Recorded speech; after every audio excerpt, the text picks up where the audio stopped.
जिद्द आणि मेहनतीचे फळ. गव्हाण संगमेश्वरचा सुपुत्र दीपक हिरगुडे याची पुणे पोलीस दलात निवड.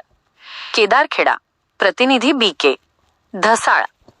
भोकरदन तालुक्यातील गव्हाण संगमेश्वर या छोट्याशा गावातील एका सामान्य शेतमजूर कुटुंबातील तरुणाने आपल्या कष्टाच्या जोरावर यशाला गवसणी घातली आहे.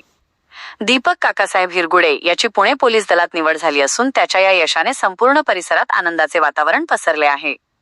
शेतमजूर आईवडिलांच्या कष्टाचे चीज. दीपकची परिस्थिती अत्यंत बेताची आहे.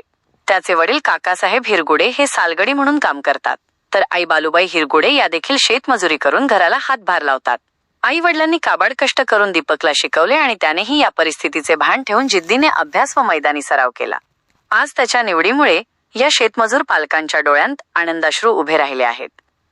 गावाचा मान उंचावला. विशेष बाब म्हणजे गव्हाण संगमेश्वर या गावामध्ये आजी किंवा माजी पोलीस कर्मचारी म्हणून कोणीही कार्यरत नसताना दीपकने ही परंपरा मोडीत काढली आहे. पोलीस दलात जाणारा तो गावातील पहिलाच तरुण ठरल्याने गावकऱ्यांनी मोठा हर्ष व्यक्त केला.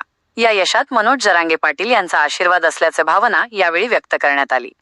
गावकऱ्यांकडून सत्कार व कौतुक. दीपकच्या या घवघवीत यशामुळे गावातील ग्रामस्थांनी त्याचे अभिनंदन केले आहे. यावेळी मराठा सेवा संघाचे पदाधिकारी आणि गावातील प्रतिष्ठित नागरिक उपस्थित होते. यामध्ये मधुकर शेळके, संतोष भाऊ पुंगळे, अंकुश नागवे, पांडुरंग चेअरमन, सतीश ढवळे, माजी उपसरपंच, राहुल ढवळे, ग्रामपंचायत सदस्य यांनी दीपकच्या संघर्षाचे कौतुक करत त्याला पुढील वाटचालीस शुभेच्छा दिल्या. एका सालगड्याच्या मुलाने पोलीस होऊन दाखवल्यामुळे तालुक्यातील तरुण पिढीसमोर एक नवा आदर्श निर्माण झाला आहे.